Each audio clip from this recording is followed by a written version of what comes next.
let's talk about the other songs. There's Okay. Haunted Reverie, which has Yeah. a great name. I have no idea what it's about, but maybe you can tell me and everybody else. Can I ask you a question? Yes. Do you know what any of the songs are about? No idea. I just like the words and the sound and the fact that you wrote such beautiful words, but it's not my specialty.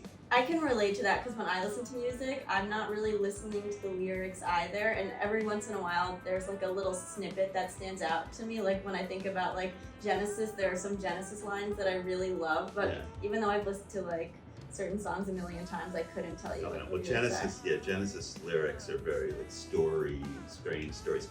Actually, the one lyric that always catches my ear in Genesis is the one that interrupts my flow of listening. It's something about the nurse will present you the bill. Oh yeah. It's in one of my very favorite songs where they're singing along and everything is so nice, and all of a sudden they say something about the nurse presenting the bill, and it totally takes me out of my hide every time.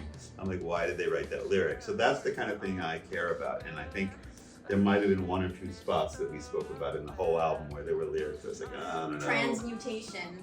Oh, some words, right? In The Alchemist. Look out for that one. But it sounds fine. I think it's a cool image. Yeah. Yeah. So fill us in on some of the other songs. So let's do Haunted Reverie. Haunted Reverie has that intro where there's kind of this weird, spooky, almost like whisper voice.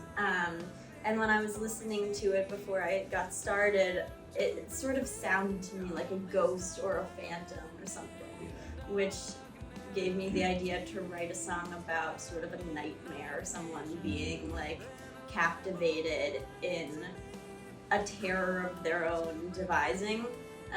So yeah, I think another through line of the album is this kind of exploration of the full human experience. We've titled it Permission to Fly, and at various points we were thinking about all of the things we feel and like allowing yourself to feel those things. So I think like there's a bit of vulnerability in that song. The protagonist, if you could even call it that, is having this nightmare, and eventually he kind of like finds strength within himself to see the light, and whether it's waking up or just getting rid of those phantoms in his head, by the end of the song he's found some kind of resolve and release. So yeah. That sounds awesome. What are we forgetting? Eternal? I'm going to go back and listen. What about Eternal? Eternal.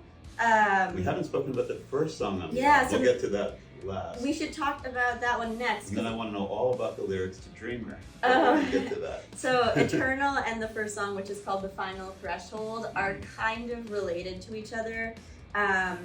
In The Final Threshold, I was sort of envisioning, I hate to give this away because again, I think it would be cool for people to interpret these songs in their own unique ways, but I was sort of thinking that it was some kind of death, whether it's a real physical death or the death of something within you, you know?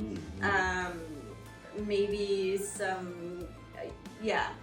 So if the first song is death, the last lyrical song before we have that final message about mindfulness in A Footstep in the Snow is almost about this afterlife experience. Yeah. That's awesome. And let's see. And then Dreamer doesn't have any lyrics. Yeah. Right? That one was easy for me. That one was easy.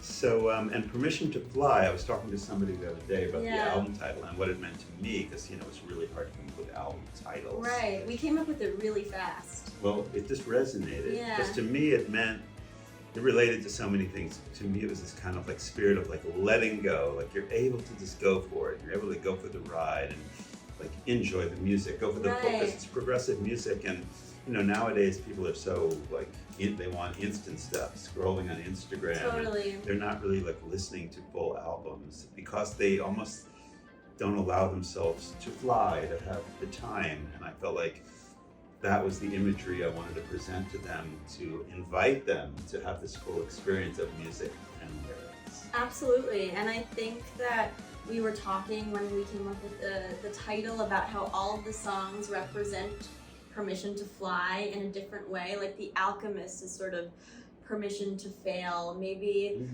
Eternal is permission to let go, and Footstep in the Snow is permission to be in the moment. It's not a concept album, although that was a prospect we discussed very early on.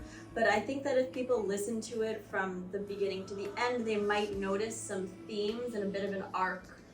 The songs are in the order they're in for a reason. Well, I invite you to join me for any interview because you're much better at this than I am. So, yeah. So everybody, so that's a little insight into the lyrics and to all just the thought that went behind it and to our process as well, which was awesome. And, you know, this working together was really a pleasure. And working with our team, with the band. Yes. And Mom, my wife, helped also, as always. With everything. Yeah. And, you know, working with Joe, the singer, and then, of course, Darby and Steve Dane, the guitar player. Darby is the drummer, for those of you who don't know. And I will remind people that I also played, I forgot, but I played 3 guitar solos on this. Into the Lair, The Alchemist, and Haunted River. That's right. Yeah, I got a group for that. Yeah. So that was crazy. The first, and I didn't play the guitar solo on the Alchemist video because I was feeling a little bit shy. Oh. But it's there. You can hear it. And great. Everybody enjoy the album, and I'll see you on the road. Bye-bye. Bye.